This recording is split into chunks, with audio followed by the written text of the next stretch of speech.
God was with Canada. This is SportsCenter. Rivalries rekindled. Tavares backhand towards the goal. Loose puck. Everybody scores! Tie game! Can you believe it? Team Canada meets Russia with a berth in the gold medal game on the line. Recharging another rivalry, the Colts look for revenge against the Chargers as Wild Card Weekend gets underway. Not to be outdone, the Leafs and Sens battle in the Northeast basements. The Flames go for their 5th win in a row, while the Oilers and Stars renew hostilities at Rexall. And he's not a kid anymore.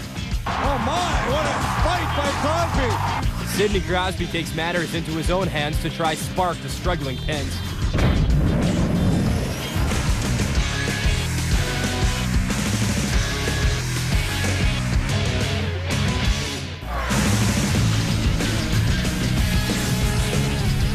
It's a wild weekend, all right, both in the NFL and at the World Junior Hockey Championship. Time for SportsCenter, where we wrap you right up. I'm Brian. That is Holly. We begin with the World Junior Hockey Championship. That Canada-USA game, simply outstanding. We didn't think it could get better. It did get better against Russia, though, in this contest. You always worry that teams who have such an easy time early on in the round robin are going to be blindsided by tougher opponents. It was not that way with the U.S., and it is not that way with Russia. Canada coming off arguably one of the greatest games in World Junior history. Dustin Tokarski getting his start in net. Just over 2 minutes in, Stefan Delarovere and Evander Kane do good work down low. Brett Sonne in front, he scores. Becomes the 15th different Canadian to score a goal this tournament. It's 1-0. 3 minutes later, Alex Pietrangelo blows a tire.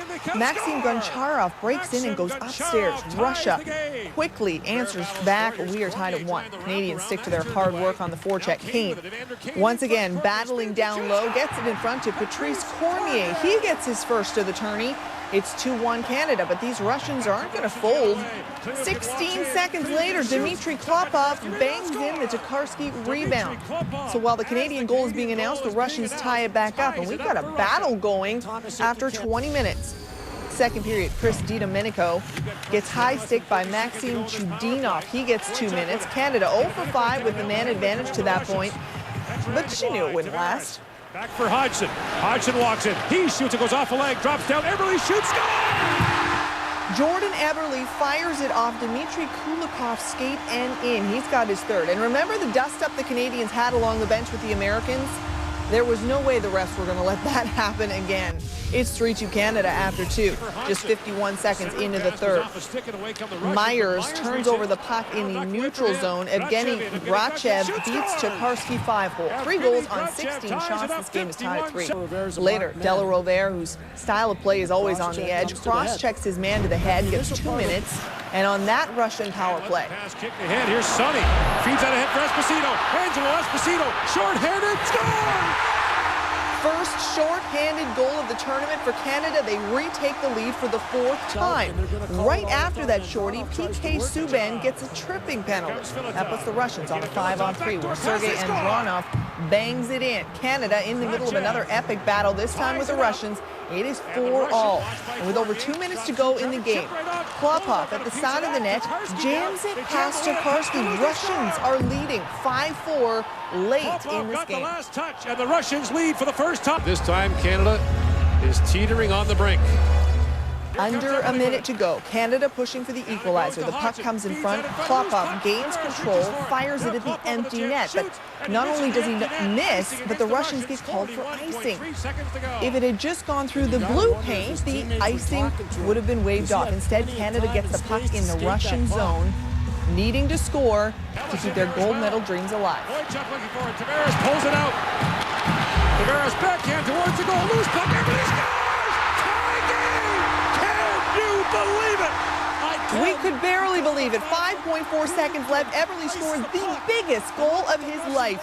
And just when you thought this game couldn't get better than the American game, we're off to sudden death overtime. We're over 30 seconds in. Eberle, golden chance at the side of the net, cannot convert. Then Subban comes streaking in. His shot goes through the crease and stays out. And this game is going to a shootout to determine who goes to the gold medal game. Well, you could probably figure out who the first shooter would be. Jordan Eberle, the man who scored the tying goal in the dying seconds. He comes through again. Another great move. Look at those hands. Canada leads 1-0. Russia's first shooter, Dmitry Kugershev. He'll hit the post. Next up for Canada, the best player in the tournament, John Tavares. Beautiful move. Puts Canada up 2-0, meaning Russia needs to score to keep their gold medal hopes alive.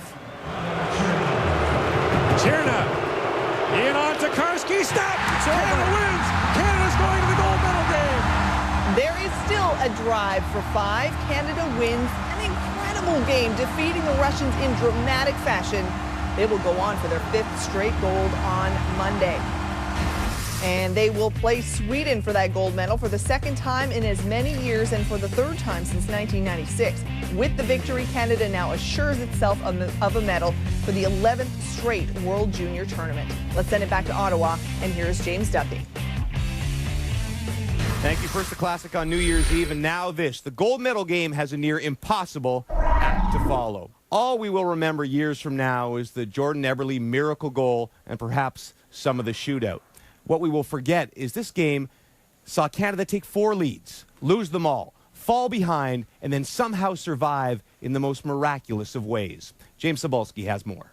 In Canada's last 2 World Junior gold medal runs, they needed to pass the ultimate tests of adversity to win. And Saturday night in Ottawa, Canada prevailed in an emotional shootout win, with Jordan Eberle paving the way to a spot in Monday's gold medal showdown. We didn't give up all throughout the game. It seemed like we'd score a goal and then they'd reply right back and take the momentum. So it just kind of goes to show the Canadian heart, and we kept battling back. It's just what this tournament's all about. It's really how special these moments are and how dramatic they can be, and the intensity and the emotion that goes through everyone. It's definitely something that you remember. I mean, the look on Jordan Eberle's face when he scored that goal, I mean, being the first guy to him, that look on his face will be instilled in my brain for the rest of my life.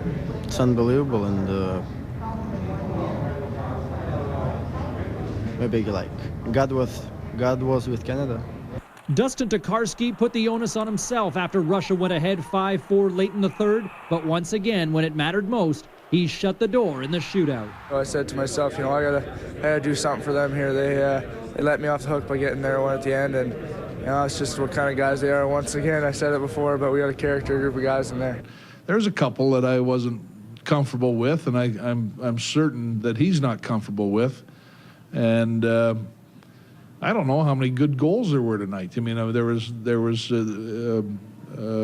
lots of action, but there wasn't a whole lot of art in some of the goals that were scored tonight. He's a key player.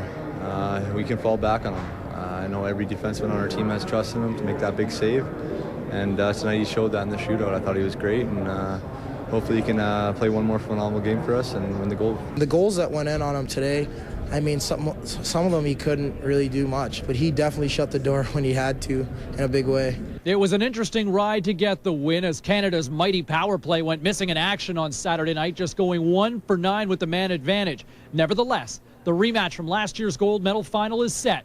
Canada-Sweden, featuring the 2 biggest reasons NHL general managers and scouts have gathered here to see Victor Hedman and John Tavares. James Cybulski, TSN. All right, back with Bob McKenzie. Jordan Eberle. The name instantly becomes part of Canadian hockey lore. One of the most dramatic goals, certainly in the history of the World Junior Hockey Championship, especially for Canada. He's the hero, but the heroics were spread around on that play. When you can do something like that with 5 seconds left, give us the anatomy of that goal. Well, Canada deserves full credit for coming back, but let's be honest, the Russians, this was a self-inflicted wound that proved to be fatal. They were doing a good job of holding Canada at bay in the final minute when Dmitry Klopov got the puck. Basically had all sorts of time and space to make a play and get it back down the ice, but instead tried to fire it at the empty net. The icing is called. Canada comes back, wins the faceoff, gets control.